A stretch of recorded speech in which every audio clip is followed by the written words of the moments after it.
So we just closed today, record highs today. I'm looking at the gold chart. Then I'll show you the silver chart. You can see this chart, this pattern here. We reached the top about 5,400 today. Um, it didn't really break past that bottom of 53. So we got up to 54. It's holding well above 53. This thing, I'm guessing it's going to get up to 55. I was assuming we would get to 55 by Feb 2nd, but we might even get there maybe tomorrow or maybe even Friday. So gold is looking really, really good. As you can see, we started the day with a nice bullish flag here. Then there was a sharp correction. That's usually algorithms, taking profits. Once, that happened, um, dip buyers stepped in and supported that lower level, cleared out anybody who was selling there, getting rid of those weak hands, clearing out the sellers. Then we noticed a nice rise back up to about 53. There was another take profit here. Same thing, rinse and repeat. Clearing out those sellers, buyers stepping in. Then we got this nice rising wedge here, this nice bullish flag here. You see that? I mean, that is just absolutely bullish for gold here. We take a look at the silver chart. We notice a very similar pattern. Right around 8:30, we got a nice bullish movement. Then there was a nice little correction here. Those algorithms stepping in, trying to get rid of that implied volatility on some of those options contracts, trying to, reduce some of that exposure. But then buyers stepping in, supporting those key levels, holding it steady. Some more take profits here. Buyers stepping in, supporting that level. We got down to 110, and then absolutely bullish. We got up to 117 today. Then there was a little bit of take profit at the end of the day, with 10 minutes left to go on the close. I'm expecting this to break 120, either by tomorrow or Friday. We do have Asian markets opening in a little bit after hours, and they're going to be buying all night, all the way through midnight. They're going to be buying, and then around pre-market, we'll probably see another little bullish run. So we could open up higher tomorrow. We could open up around 120. It's possible there could be some low liquidity paper slamming, but we'll have to wait and see. Those are not very predictable. At any time they could slam the price if they want to. We'll see if they do that. I don't know if they will. Let's take a look at some of these contracts. So this is gold. You can see this contract started today around $100, 90 cents today, or I should say by close, 258. So this is up 300% today. This is a Jan 30 expiring call. So don't be too frightened. Go ahead and take some near the money calls. I mean, they're paying out very well. I mean, if you would have put $1,000 into this, you have about 2.5. So not a bad trade. Silver also doing pretty well. A little bit more tricky, but you can see it got down to 236, and it got back up to six, or actually to 7, I should say. So it more than doubled, right? So if you say this is about 2 point. So we go up to here. 2 o'clock it doubled. Then 250 it tripled. All right. So you could have tripled your money if you would have bought it at that dip level.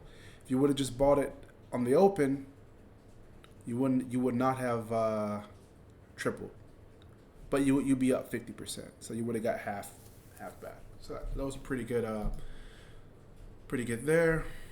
You can see right now we're holding steady around 5,400 for gold. holding steady around 16 for silver, 116 for silver. Um, yeah, I mean this is basically just repeating. Gold prices climbed above 5,300 per ounce for the first time on Wednesday, propelled by an economic and geopolitical uncertainty, while markets absorbed the Federal Reserve's late rate verdict.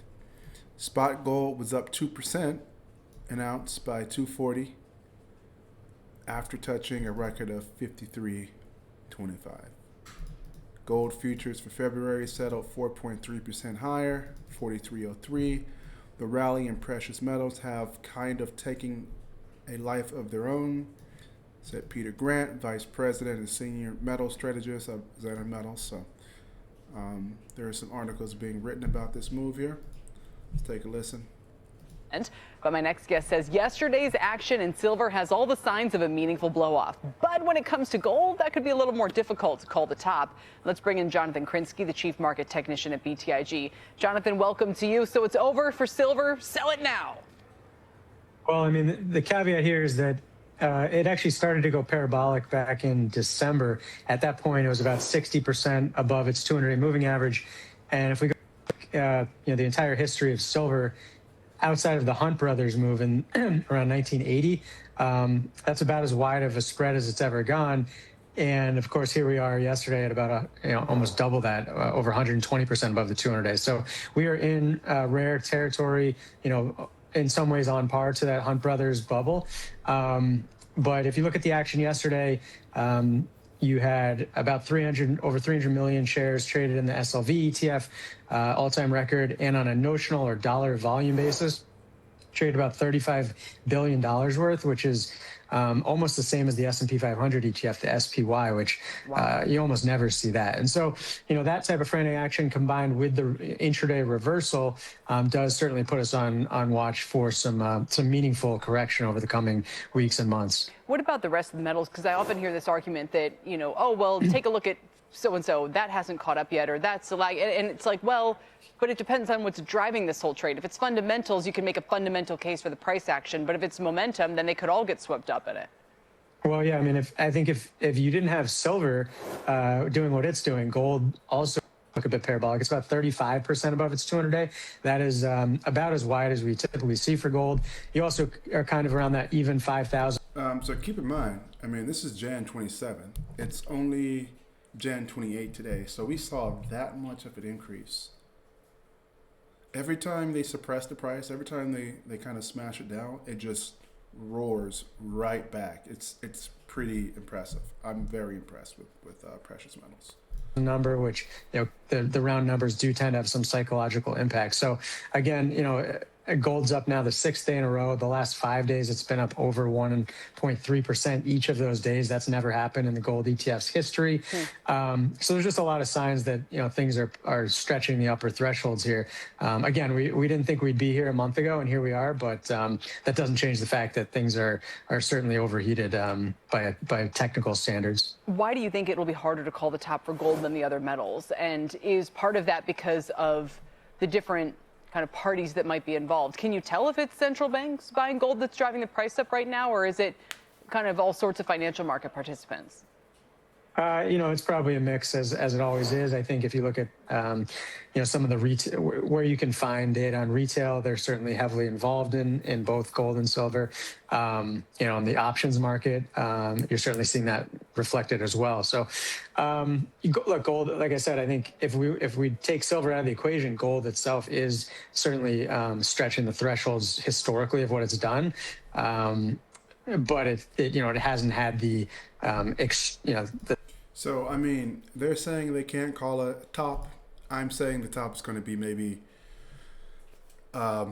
short term. Like I said, we'll get to 5,500 very soon for gold. We'll get to 120, 130 for silver very soon, this week or next week for sure, unless there's some kind of suppression going on, which we'll see.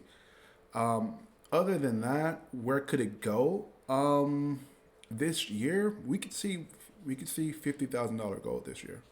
That sounds crazy, but what you have to realize is you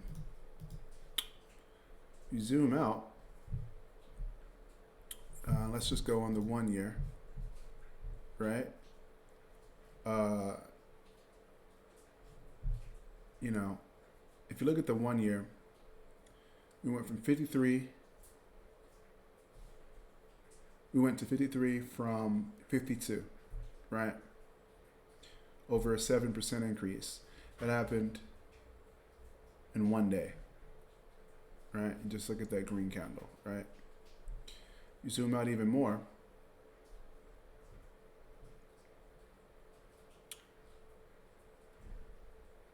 You'll see this chart here, very stable.